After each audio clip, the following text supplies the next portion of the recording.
All right. Good morning. Can everyone hear me?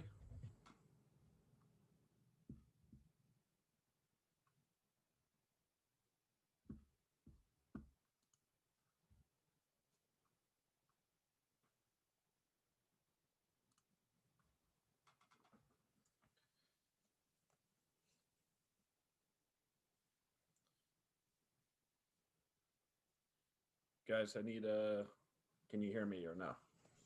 I can hear you. Okay, good. I'm trying a new setup, so I was unsure if it was actually working. Where is everybody? Acting like it's not the second day of school. I think the link that you put on Blackboard is for 54002 instead of 01.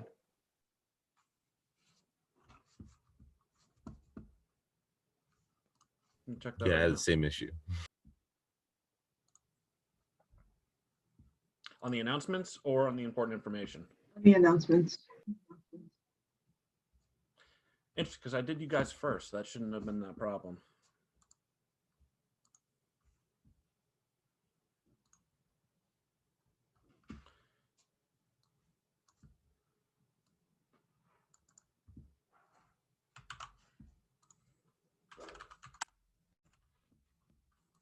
Give me a second.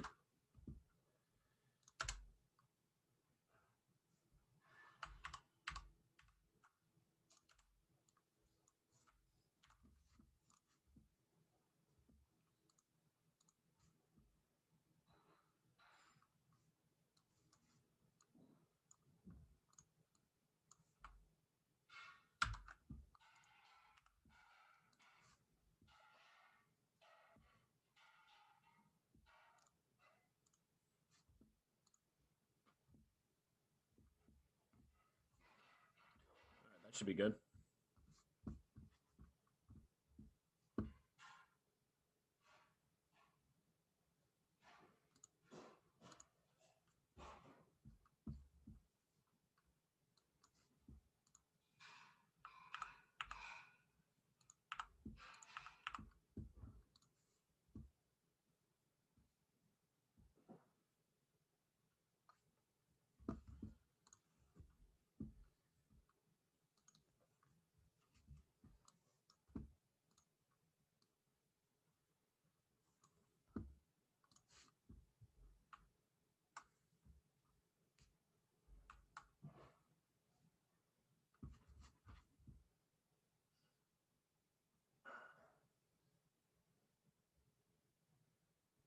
All right, so that was the problem. So, couple things. Let us get going here. Looking at the STCW contract, guys, I need people to sign it. I made it so that way you can submit it multiple times if you messed up. James Beeler, Samuel Colburn, I'm calling you guys out because it's the only way to work this. Jason Craig, Kyle Ethan, Leaf, Caleb Hull, Andrew, Tolga, and I'm going to butcher this name. I'm sorry. Ninche, Ninche, Nicholas Rapoli, Nicholas Stevens, Auto Stats. You're still in progress. You have to actually submit it. And John Travolga. Y'all have to submit it. All right. Now, there is one more thing in that important information document folder. I'm going to pull it open right now. There we go. So basically, I told you guys that there was going to be a new way that we are going to do this just in case we don't reconvene. I need you guys to sign, write your name, basically stating that you understand that if we do not reconvene as a student body and we are going to be fully online, you're going to basically have to take Engineering 540 lab at the next earliest semester. All right. So it is a required thing that you need to take before you go on to cruise. All right. There's the two situations. There's the one that we never go back to school on the 25th. All right. And then there's the one where we go back to school on the 25th in person, and then we only complete like a couple, but we still have to take the actual class. It's a 14-week class. I pushing it all the way down into 12 leaks. So make sure you get that you're going to have to take this no matter what. All right. If that happens, that plate that's worth 10% is going to be broken up into 2% into each one of these categories. So quizzes will bump up to 17%. And then test 1, 2, and 3 will be 17% each. And then the final exam will get another 2% on top of it. That's the evenest way that I could do it without going to like 0.7 or whatever. And what have you. All right. So same thing, sign it, do the same sort of signing that you normally do. You can write your name onto it like that. And then you could type your name up here using the signature. All right. And now I can't get rid of that. Make sure you save it. Otherwise, you're just sending me back the same file. Can you please do that again? Sure. Give me 1 second.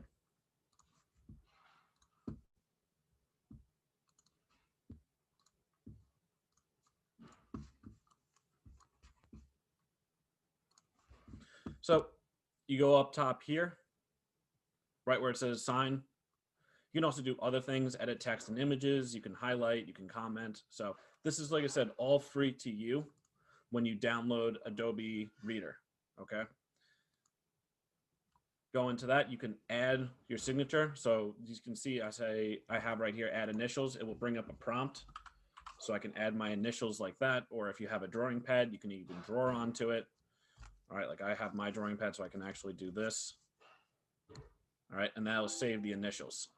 All right, so I can press my signature and place it wherever I want to. Make it larger or smaller, delete it if I don't like it. All right. It's really useful too if you ever need to do your course catalog. All right, so you can actually make these check marks and you can put them into the certain spots for your check marks, everything like that for your course catalog when you're doing your work like that. So really useful, way more useful than the actual, if you use the in-browser reader. All right, so both of those have to be submitted. They are as assignments. They're worth 0 points. You just have to do it. All right. If you notice, I did put valves into the PowerPoint slides folder, so you have that now. All right, so let's get going into today's lesson. So I have a question. Someone saying something? Yeah, I have a question. Yep, you gotta speak up. You were going through a list of names that you said had to do something. I came a bit late, sorry. So you have to do your STCW sign. All right, so you're gonna have to sign that STCW form. Okay. Okay. Okay, got it.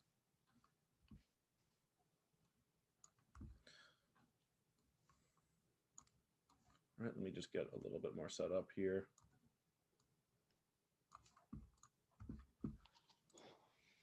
All right, everybody can see and hear me, right?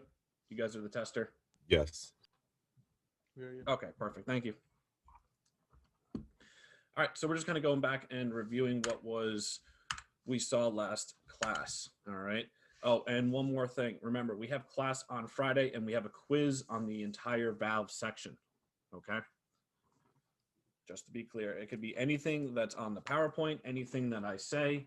I'm not going to be mean and say I don't care about the mathematics and then put mathematics on it. All right. So if you hear me say I don't care about this, it's really truly means I do not care. All right. So going forward, we have all of our isolation valves. Remember, we're trying to direct flow, or we're trying to basically, oh, by the way, does this look right for everybody? Can everybody see this better in this way, or do you prefer the share screen option? I think this share screen's better. You think the shared screen is better? Is it too small, or It's a little blurry. Not extremely It's a little blurry, blurry. but for me it is. I'm not sure if for anyone else. everybody else it's really blurry? It's okay for me. Yeah, it's a little pixelated here. Yeah, I think it can be better. Okay. though. So if I go to share screen, it looks better that way. If I go like that. Much better. Yep, it's better. Yeah, better. Okay. We'll do that.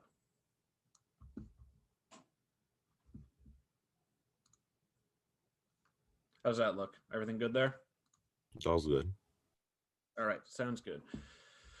So, move you guys into a proper spot so I can see all your faces and not just 4 people. All right. So, isolation valves. Remember, we're just trying to move fluid or direct fluid from one spot to another. We're trying to create a spot where we can work on equipment safely by isolating it. All these different things that valves are there for. All right. If a perfect world where nothing broke and nothing had any wear to it, we wouldn't need valves.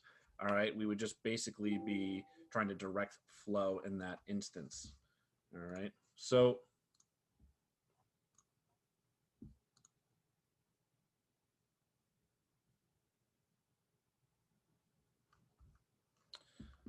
all right, give me 1 second. Someone is trying to get into class.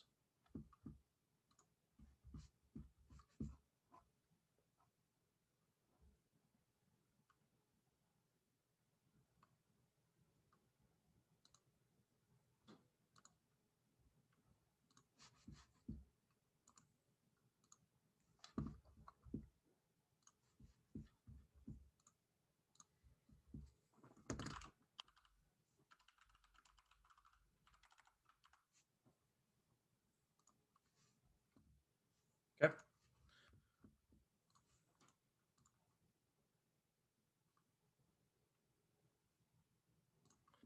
All right. So going from there, we're going into our automation valves.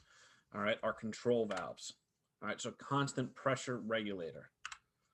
All right. So anytime we see a dotted line like this, that is showing where we're taking signal from.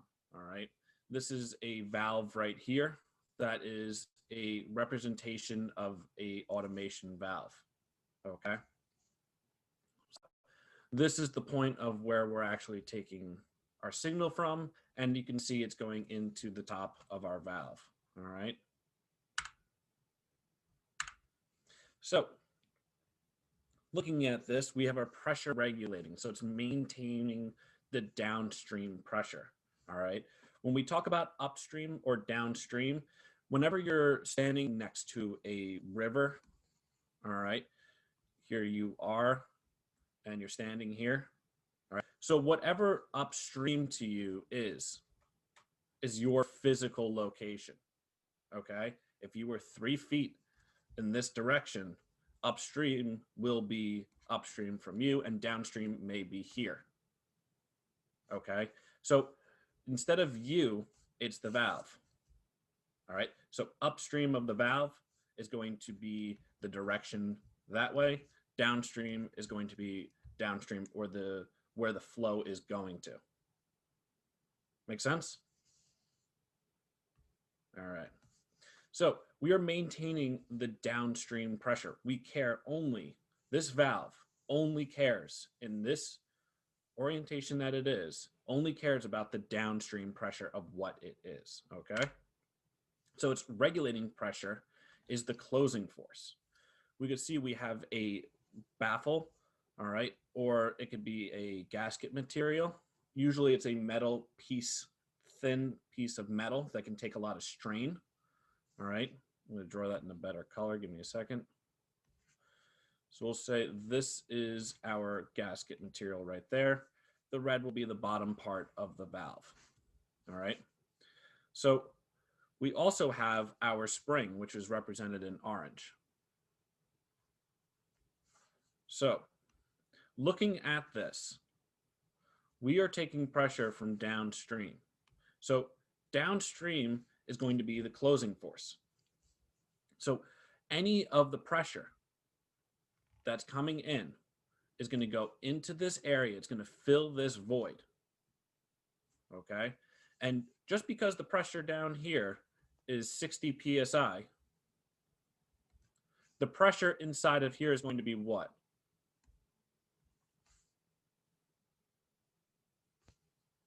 Is it going to be less? Is it going to be more? Should be equal. It's going to be equal. So whatever pressure is existing here is equal all throughout. All right. And it's going to all forces in all directions. All right, it's 60 pounds per square inch. All right, every square inch, you're getting 60 pounds of force. All right, 60 psi.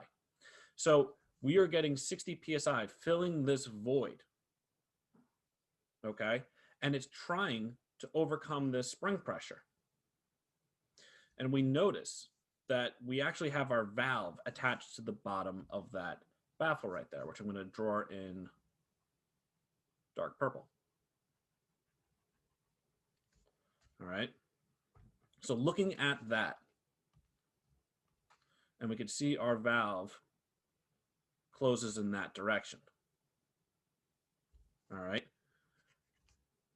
This is how we can determine how our valve is actually working. We can look at the spring. We can see where our pressure is going to be going, all right, and which way the valve is seating. All right. So we look at this. Our spring is going to be our set point because the only thing here that's going to allow any sort of counteraction is the pressure coming in. All right. So our control is the spring. So whatever we set that spring to be at is what our pressure is going to be coming out of there. So if we set this, let's say 50 psi. All right. And you could throw any random numbers into here. All right. If this is up on a test, if this is on a quiz or anything along those lines, you could just put any number into here and you could figure out what's going on. All right. So if you say that this spring is going to be set to 50 psi, all right, and we have 60 coming in, but we want to maintain downstream pressure, what will happen? The fluid will push the spring upwards, and it'll close the valve. Exactly. So 60 psi will overcome the force of that spring, right? And we can see that this valve is going to close upwards. All right. So it's going to go up and it's going to seat onto these spots right here and it will close it. So we're going to be maintaining that downstream pressure. All right. See about just adding a random number in there. We have determined what will happen. If we change this and we say this is 40 psi instead of 60 psi inside, get rid of all those so you don't get confused. So if we say this is 40 psi down here, spring is still at 50, what happens?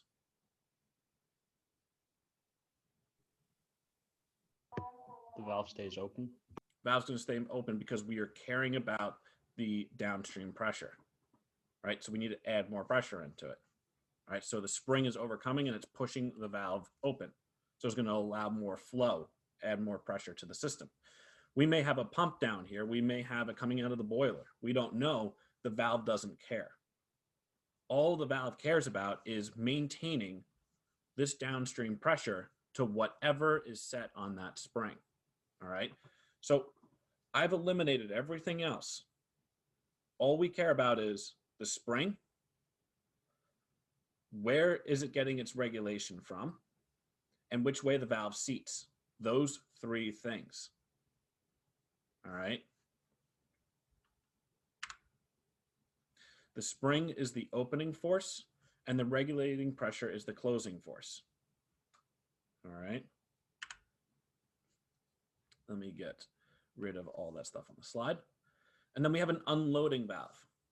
All right. You can see that it's flipped, but not everything. The valve still seats upwards, but the spring is now on the bottom and we have our regulating pressure now on top.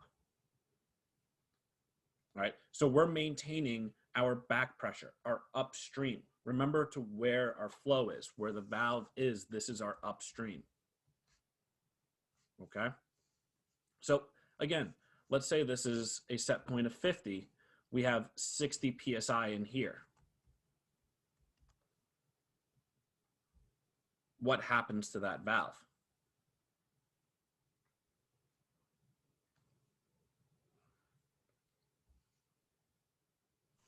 It opens Why is it going to open? because the inlet pressure is greater than the force of the spring. Exactly. So everybody understanding how we're getting to this point, right? We're assigning random numbers here.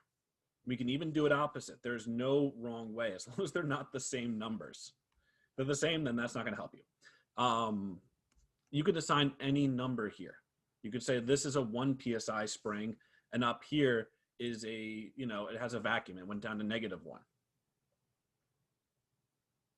All right. -1 is not going to overcome that spring pressure, and it's going to close that valve. Right. And if that valve closes, like I said, over here could be the boiler. It could be a pump. It could be some guy with a tube blowing on it and trying to maintain back pressure. All right. And the only way you'll be able to get that is by that valve closing. It doesn't matter what's happening down here.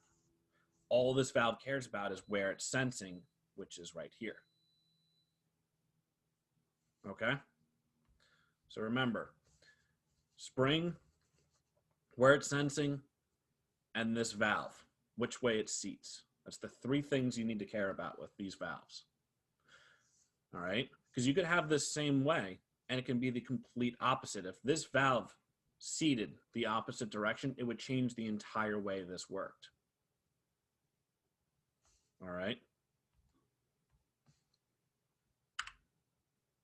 So the regulating pressure is the opening force, and the spring is the closing force. Okay.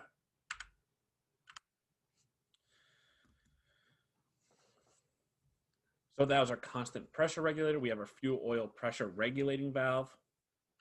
All right. And now if you look, what's our main difference here? We're taking a sensing point from our actual fluid there. And then over here, we could see we have an air signal. It doesn't lead, it doesn't dot off into an actual pipe. So these are actual schematics that you'll be able to see of what air regulated valves look like. So that way we don't gunk up actual fuel into this. As you all probably have already heard, we use some of the worst fuel you can get your hands on. It's 1 step above asphalt that we burn on the ship. Getting that into any of these tiny little passageways would probably not work too well. So we have to use an air regulation. All right, so we could turn our pressure into an air signal. All right. So we can see on this one, it's downward seating. So you can see all the way up here. This is where it's coming in. Oh boy, come on. And it fills this void up here. The spring is on the bottom part, and this will seat downwards. All right, you can see there's little openings here for it to go through, and this is the actual physical seat right there. All right. This one is upward seating because it has a spring down on this portion. All right. And you can see the valve seats upwards over here.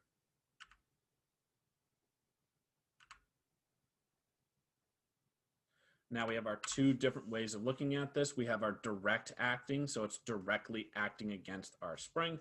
This one's indirectly acting here because it's going from below the spring.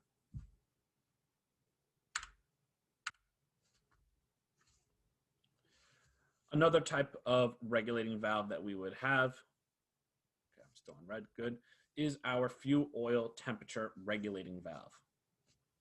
All right. So if you look, we have our fuel oil heater.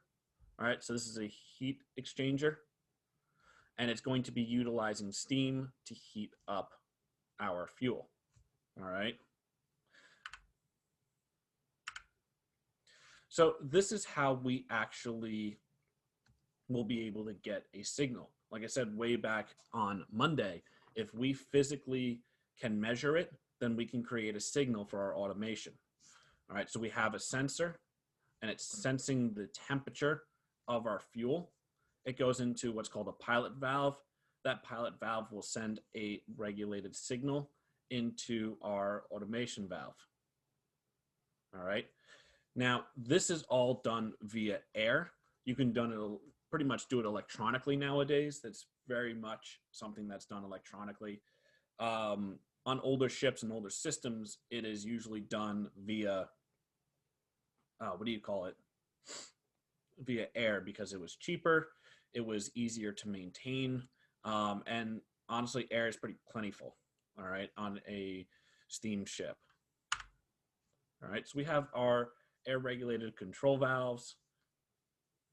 All right, so this is what our control pilot is. We have an air supply going in, and a certain amount of air pressure will go out due to what is happening in the system. All right, it's a ratio.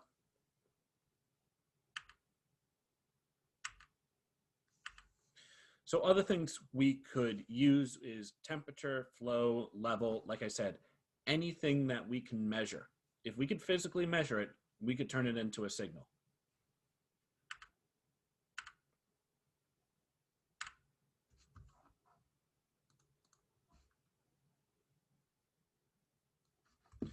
All right. Question is, where is the air that regulates these valves coming from for fuel oil regulating valves? All right, so the air signal is coming from our air compressors. All right, so we have multiple amounts of air compressors on the ship. We'll have ones designated for working any sort of tools, so any of our pneumatic tools. We will have air compressors that are just designated for our control air. So they'll go through dryer so they don't have moisture on it. They'll go through a filter so they don't have contaminants in it. And basically they sit in large air tanks ready to go into basically to these pilot valves. All right.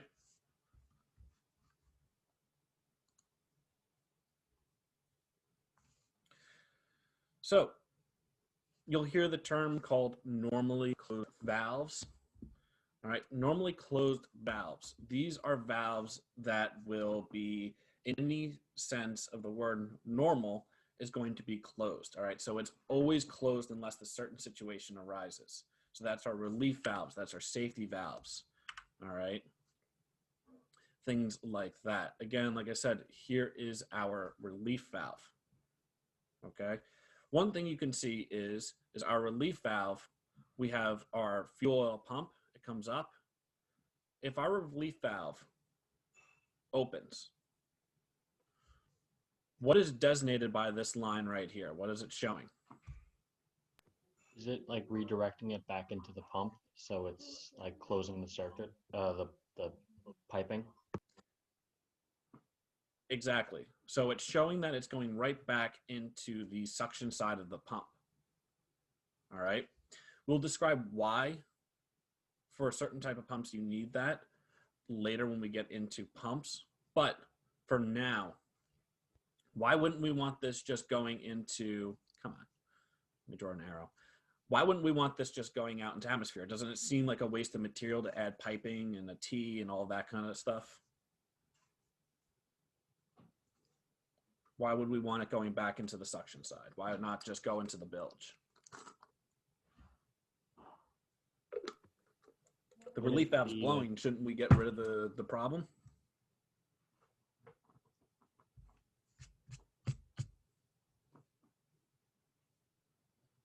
Someone said Marple. Why about Marple?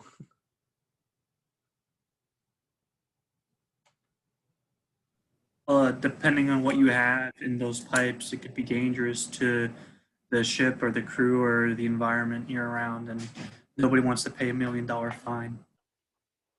Exactly. So remember what we're working with here, guys. This is our fuel oil. So we want fuel just going, and you're the lone engineer who goes to investigate why this is, this pump is making some funny noise, and then all of a sudden that funny noise turns into the relief valve going, and your face is right here in front of that valve as you're looking downwards.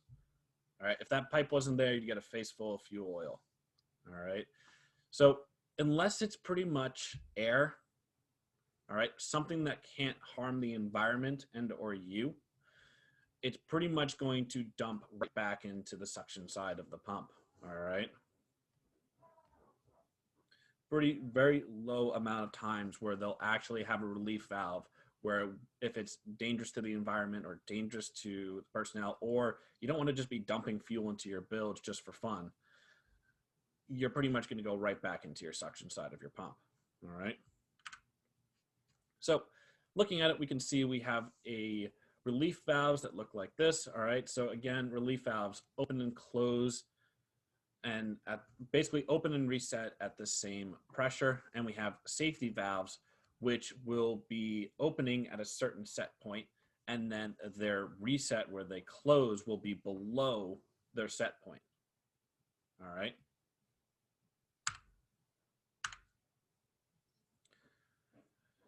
And then we have something called bypass valves. All right. Bypass valves are what they sound like. All right. Remember, whatever we're talking about is relationship to what that valve is in reference to. All right. This suction right here and this discharge are both in reference to this pump. All right. This inlet to the fuel oil heater and this outlet are in reference to the fuel oil heater. All right. So we have our meter right here. Should this meter being clogged up shut down the operation of one of our boilers? Imagine this isn't our training ship. This is an actual physical ship being steaming across. It has cargo. It has a deadline. Should this meter stop our operation? No. If it clogs up? No. So we have something called bypass valves that allow us to basically close our isolation valves. This is why we have them.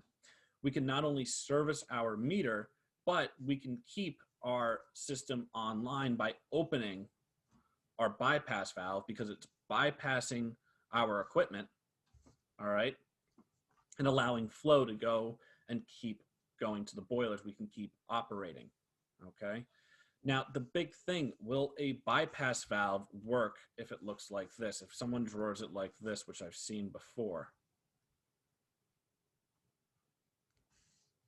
No. Will that work? No. All right, because it's taking flow from the inside of our isolation valves. We wouldn't be able to work on it, right? All right.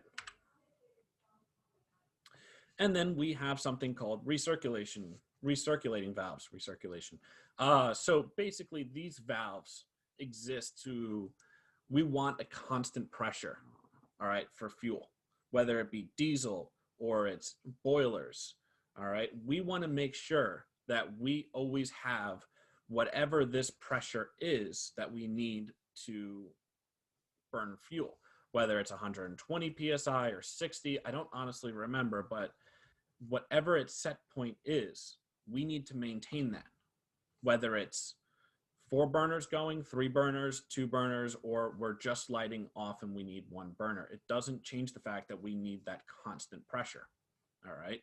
So getting that constant pressure, if we're not operating at full steam and using all 4 burners, well, what are we gonna do with that extra fuel, all right? We don't want this pump to just keep going on and off because it needs to turn on fuel, turn off fuel because we need to maintain that pressure. Or we also don't need this pressure regulating valve to open and close and put a lot of strain on our pump again, just because we're not using all the fuel. So it's way easier just to send it back into the start of the system, and any fuel that we don't use just goes right back into the suction side. All right, so it's recirculating. We're having a constant pressure, but anything that's not used is just going to go right back into the beginning. Make sense? So that's our recirculating valve. All right. So, any questions on that?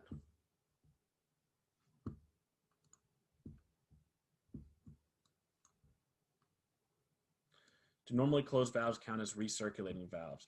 No, they're actually going to be mostly open. All right. What other questions do we have?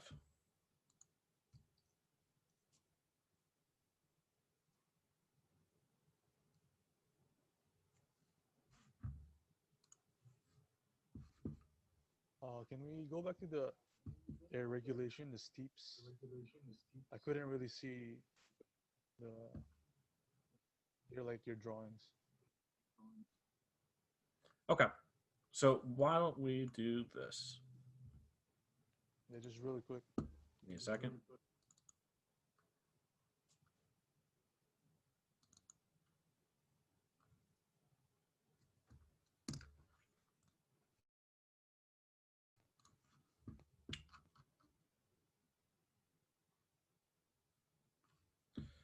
All right. If I'm on this whiteboard, does it look, can everybody see that, or is it blurry as well? A bit blurry, but we can see it. Blurry, but we can see it. Bit blurry? All right. So we'll do this.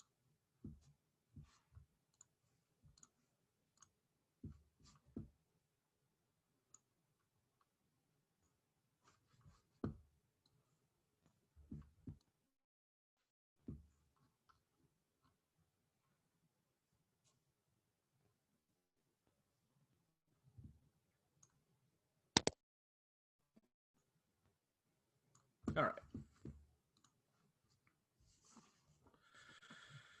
So we have our valves here. All right.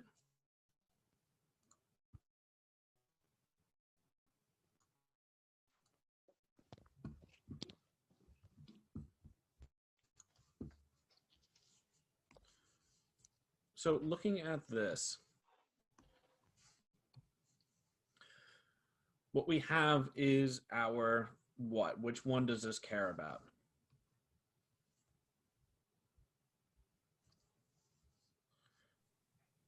Downstream pressure. Remember, we don't have any flow arrows. Yep, it's going to be our downstream pressure. All right. Remember, flow is always going to travel from below these valves, all right, and come out on top, no matter which way this valve is facing. All right.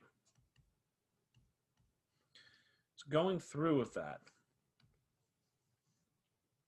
we care about those three things. We have one, we have our spring.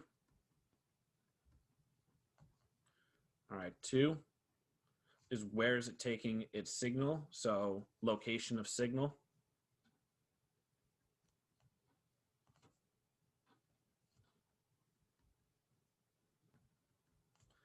What's the third thing?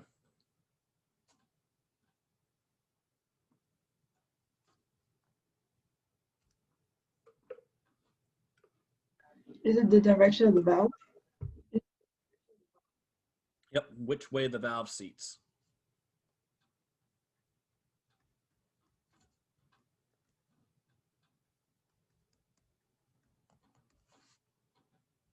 All right. So on here, like I said, if you work with numbers easier, assign numbers to these things. All right, so we're going to say our spring is a 50 PSI set point. All right, we know the location of our signal is going to be our downstream pressure. All right, it's downstream. We can assign our signal to be what? What number do we want to do with that?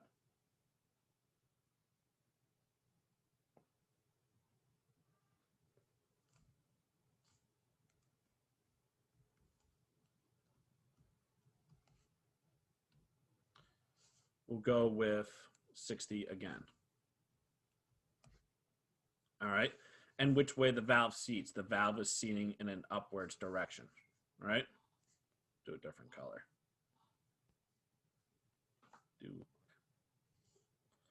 All right. So the valve seats upwards. All right. Determining this, we could see that our spring set at 50 PSI. The location of the signal is going to have a 60 PSI on it, and it's going to overcome that spring pressure. Remember, that's that baffle in between. All right. And 60 PSI is greater than that spring pressure of that being 50 PSI. All right. So it's going to overcome it. We could see that our valve is attached. It's physically attached to the bottom portion of our baffle right there, of our plate or gasket, whatever we want to call it. and our valve seats upwards. All right. So if 60 is greater than 50, we're going to overcome our spring pressure. It's going to close the valve. The valve is going to go up, and it will close that valve. All right. And what will happen is as we go downstream, it will utilize whatever is in that system. All right. Say if this is just going overboard, it just goes overboard. So as soon as 60 PSI is used up and it goes down to below 50, well, 50 will overcome whatever the 60 PSI is, and we will have a, let's go down to 40. That 40 PSI will not be able to overcome that spring pressure, and it will open up the valve, all right, allowing more flow. All right.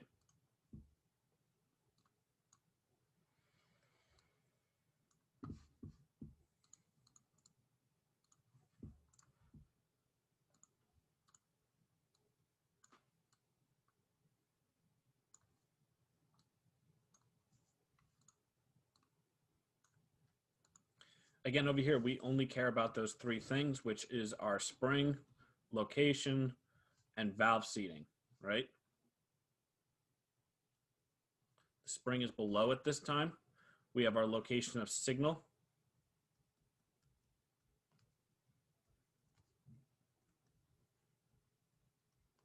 And we have our valve seating.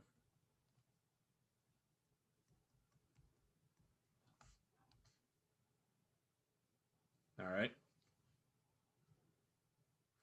So we're going to assign random numbers, or this time let's just take a look. All right. So we are on a upstream side, and it's coming in on the top. All right. So if we have a high pressure that's going to overcome a lower pressured spring, all right, what will happen? That high pressure is going to push down on that spring. It's going to overcome that spring force, and that will do what?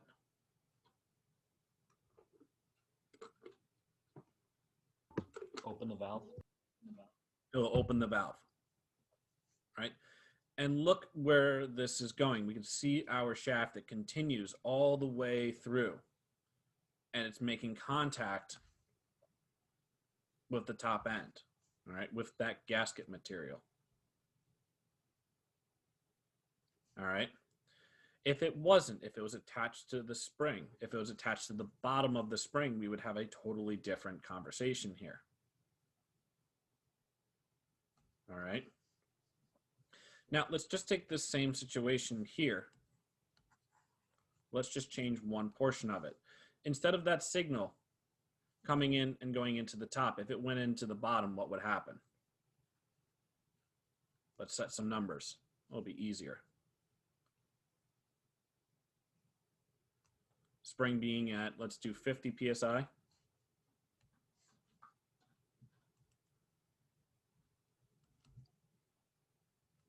And our fluid's going to be at 70 PSI.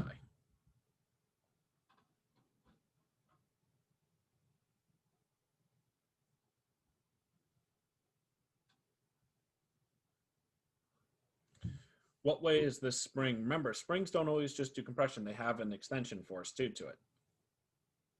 It will close. It'll close the valve. It'll overcome it, right?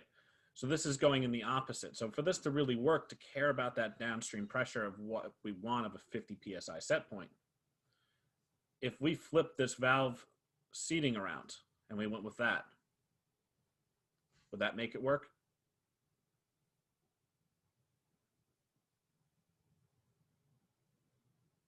No. Well, we have 70 PSI coming in. It overcomes that 50 PSI.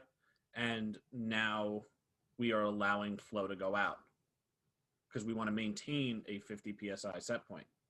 So once that 70 PSI can't overcome that 50 PSI, it will then close the valve. Here we go.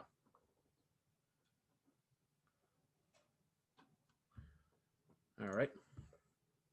So again, it really won't function in this way. These things are built in a way that will make them function. But you could sit there and mess around with it and find out if these work by just talking it through. Assigning numbers, could you make it function by having the spring and the flow on one side?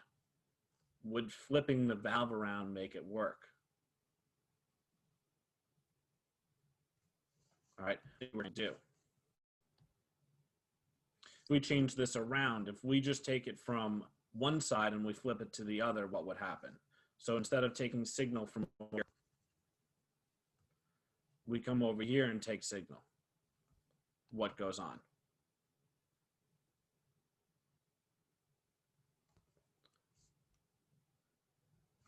We start caring about not our upstream pressure, we're caring about our downstream, right? But it's different this time in the way where it's taking its signal. So our spring is at 60. And let's give a number over here. Let's say it's 50. 50 does not overcome the spring pressure of 60.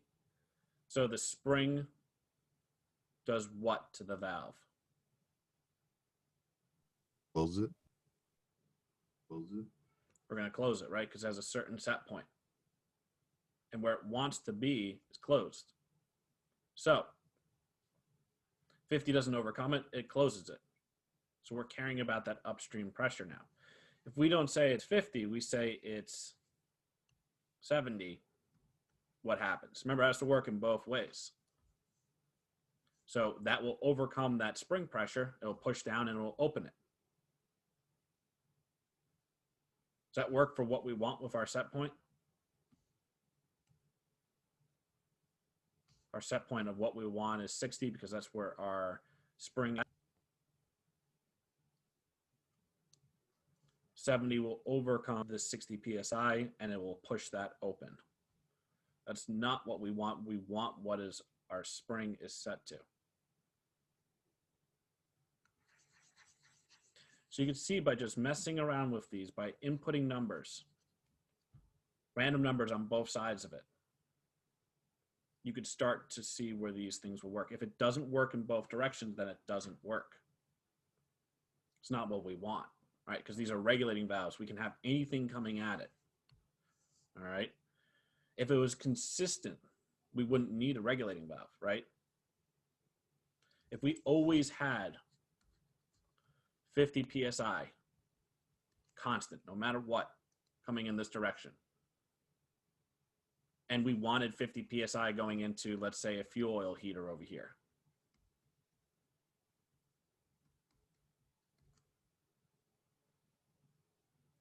would we need a regulating valve if we always had 50 psi? No. No. So when we have fluctuation, or if it goes up to 60, or if it goes down to 40, but we care about our fuel oil heater always needing 50 psi, well, that's why we have regulating valves, because we have fluctuation.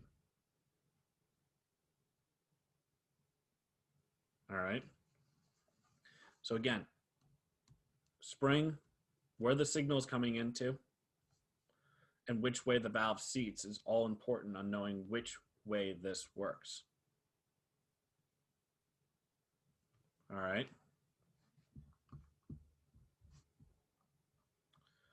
Any other questions?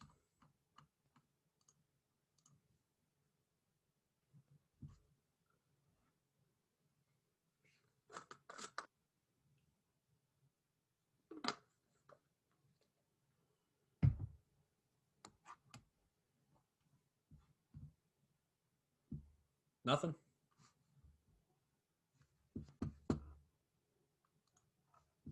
You guys are experts in this?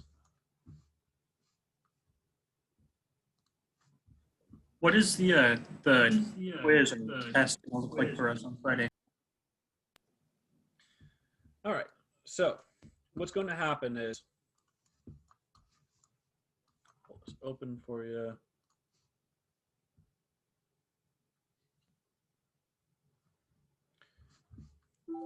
Go to here. So what's going to happen is that you're going to come into class. Please be class on time. All right. We don't really have a lot of time in this actual physical classroom. So when you guys are here, you're pretty much going to come in. As soon as you get into the classroom, class starts at 10 a.m. All right.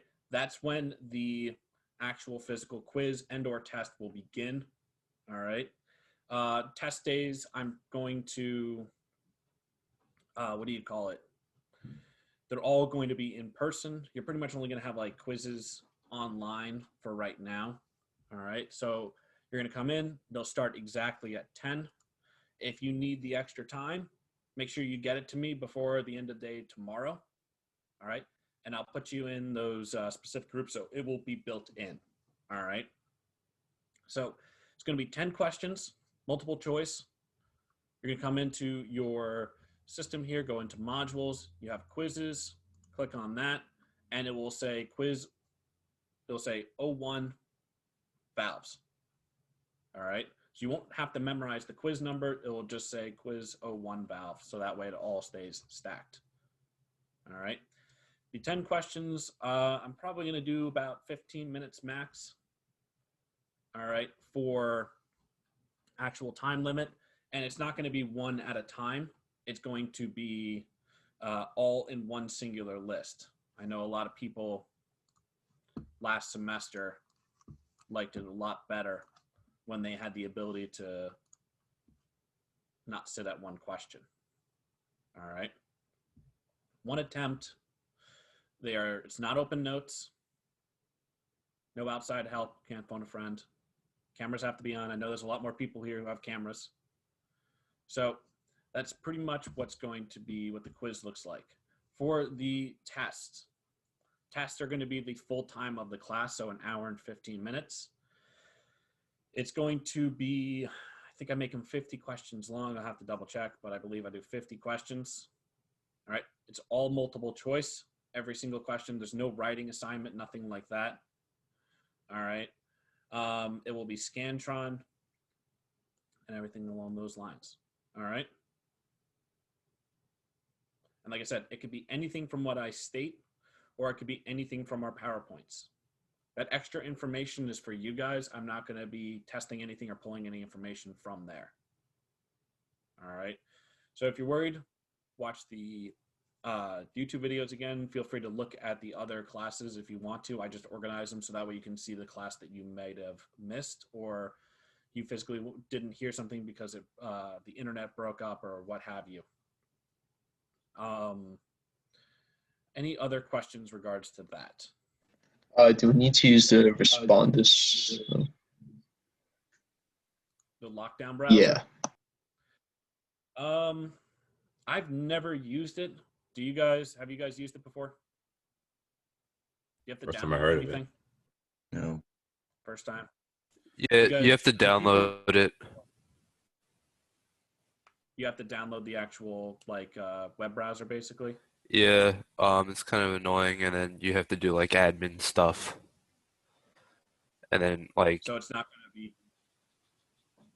All right. I'm probably not going to. It'll just complicate it and make kids not be able to take it. You also can't use Zoom and the browser at the same time. It shuts down Zoom. Really? Yeah. You have to use a separate device for Zoom if you're going to do it that way. Okay, that's good. Good to know. All right, yeah, so I won't be using it. That's no reason for people to use their phone or anything like that for Zoom. Yeah, so pretty much get here on time, guys. Sorry that there was a little mess up with the link this morning. So people who were in here figured it out and let me know. All right. Other than that, there's no more question on valves. Let's begin the next lesson because we need time. Well, the quiz is 10 a.m. Friday, right? Yep. Quiz is Friday.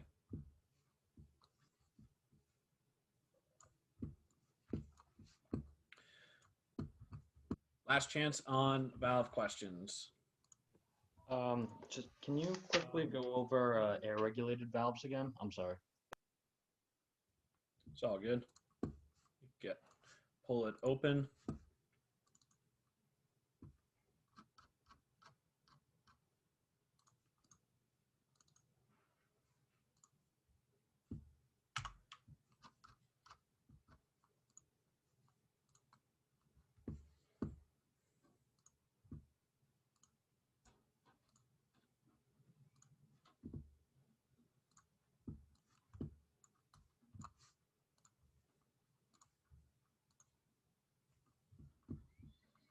All right.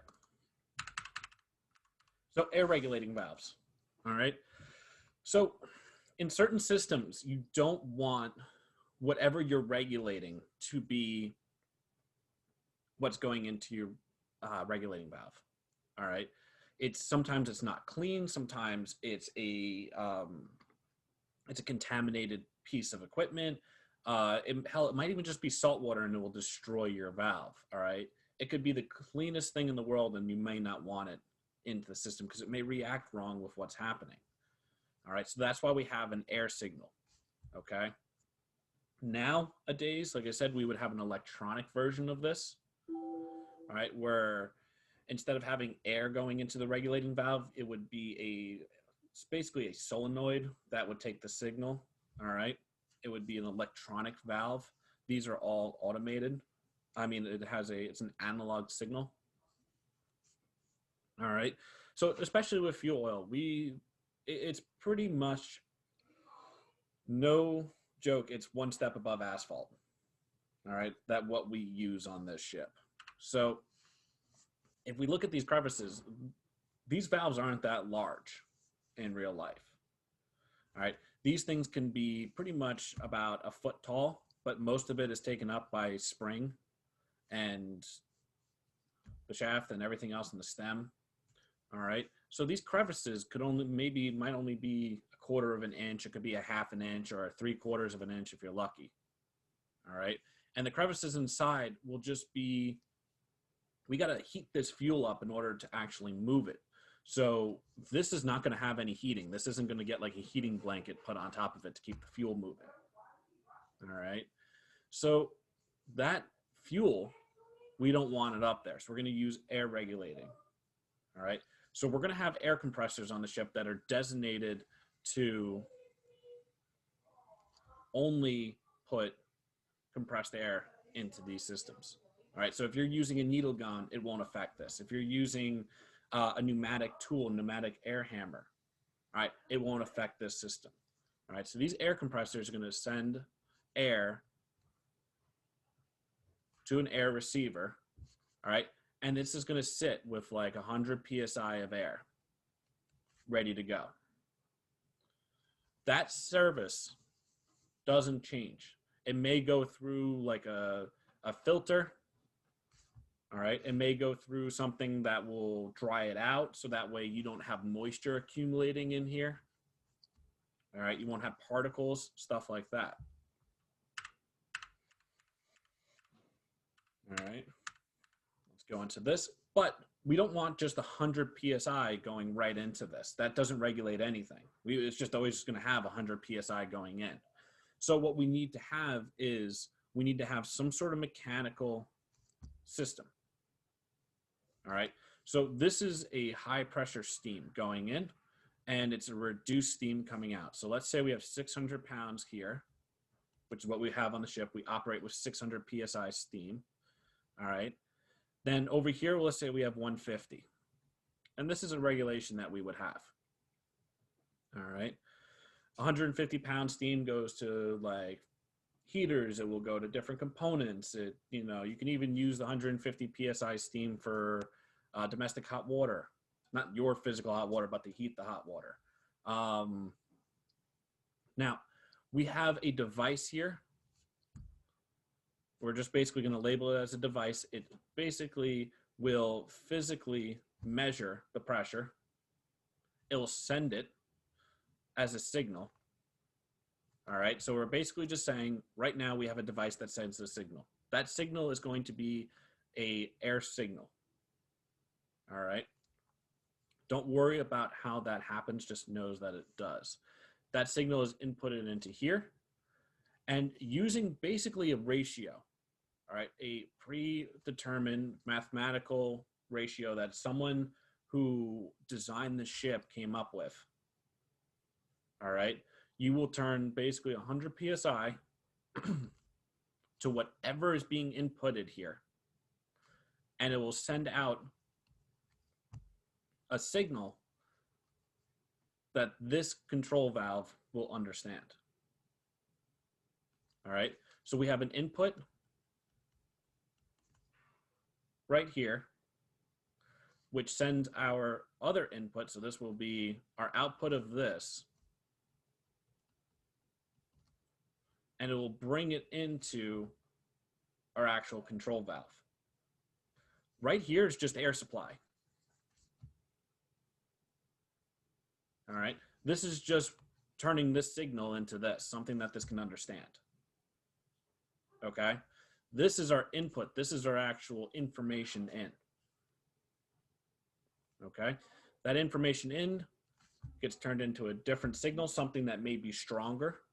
All right, it may need to be 70 psi to overcome what's happening, the spring that's in here. It may need to be 50 psi, depending on how much pressure needs to be over here.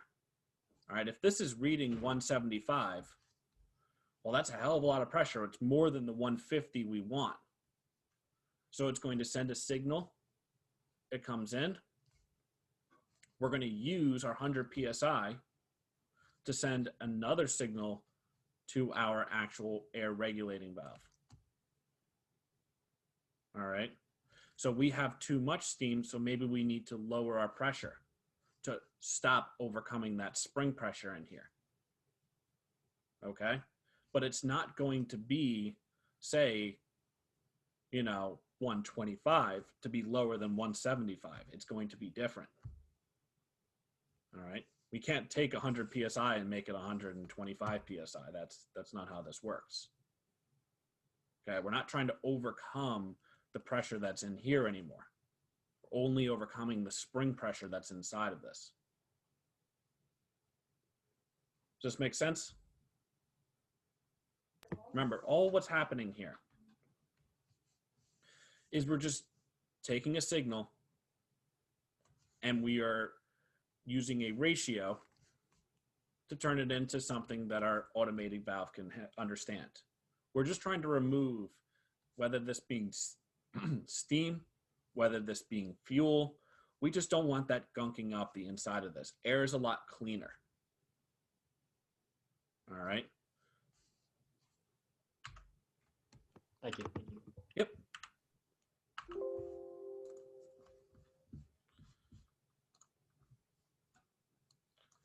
All right. What else? Any other thing? Everybody understand safety valves, relief valves, the difference between them? Everybody understands that our bonnet right here, it's the area where our disc will travel into. All right. We have our nomenclature. Again, like I said, we don't have this math I don't care about. It doesn't help anything. No chief engineer in the world is going to ask you to perform these calculations. All right. Did anybody go looking in their basement? Go look at their valves in their house. Everybody did, right? All right. So we got 10 minutes left. Let's see, should I start piping?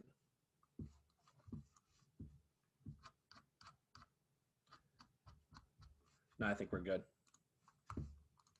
That's pretty much a one class. All right, so make sure, figure out your Zoom, all right? If it's not working, we need to figure it out, all right? Make sure you have an account that has the .SUNY Maritime. I've gotten rid of the waiting room and rather use the SUNY Maritime account. All right. Make sure you sign the lab contingency form and submit that. All this stuff should be submitted by the end of week. If it's not, I'm going to be chasing you down, and I don't want to chase you down. All right. Make sure you get that STCW form signed, and you guys are all set. Thank you. All right. Thank Have a good you. one, guys. Thank you. Thank you. Thank you, Professor. Have a good day. I'll see you on Friday. Professor? What's up? So it's a sort of a question about valves, but at the same time, it's a little out of the way. Okay. So the regulating valve, is it because of like when we see it exactly, or like why is it used? Is it because there's like a inconsistency inside the pipe, or is it like a check to make sure we have the right pressure before we get into an intake of a important structure or machinery? It could be used because you could have not fluctuation in the piping, but it's more or less of the inconsistencies. All right. So if you don't have a very consistent pressure or temperature, all right, remember, even though we talk about pressure all the time because it's the easiest to understand and decipher with those springs, remember, you could use a regulating valve for flow. All right. So you may want a certain amount of flow going through something. All right. Yes. So you may only want a certain amount of gallons per minute. All right. So if you're going through, say, the radiator of your car, it doesn't have a regulating valve, but let's just say, all right, you want a certain amount of fluid to go through, a certain amount of flow rate. Otherwise, if it's too short inside the radiator, it won't be able to cool it properly. All right, because time has an effect on it. All right, so you want to make sure it's a consistent flow no matter what, whether that flow be above or below. All right. Does the regulating valve fix the problem, or does it just sort of just band-aid it for? It doesn't band-aid it. It actually makes it pretty perfect. We use using in class pretty extreme numbers like 50, 75, all of that kind of stuff. But in reality, these things will have a signal that will, I'll draw it out. So in reality, when you first start any sort of regulating valve or system, you'll have it, and let's say this is like, 100% open, and this is, we'll go 100% open up there, and we'll have 50%, and this will be, no, we'll do that's closed. So you'll have something that will be like this, where it'll start and go like that, and it'll become whatever, and then it'll basically flatline. It will look like it's flatlining. But what happens is it'll go wide open, close, and then it'll overcompensate, it'll come back down, and then it'll slowly find its way to exactly where it needs to be, whatever percentage open. So this is at 50. All right. And if there's any fluctuations in what happens, whether, say, the pump that we're using to go to this valve maybe gets an air bubble, or it has a hiccup or anything like that, or say it's a piece of fuel that's a big chunk of solid fuel that didn't get heated up properly, gets shot through it. Well, we're going to have some weird pressure that might come in, and this will be able to compensate for it and then come back and start going back to its normal spot. All right. There is, especially in a steam system, nothing's perfect. Everything leaks. A lot of it's designed to leak because that's how it gets its cooling. So it all depends on what happens. It's not really a Band-Aid, more or less of it's regulation. It's system automation. Okay, thank you. No problem. Any other questions? I have a question about the signatures. Yep. What's up? We have to download like the Adobe. Like, how do we we just search it up, or do we have to download it from Blackboard? So, if you have a printer, you don't have to download Adobe. And, if you want to print it and scan it, if you don't have that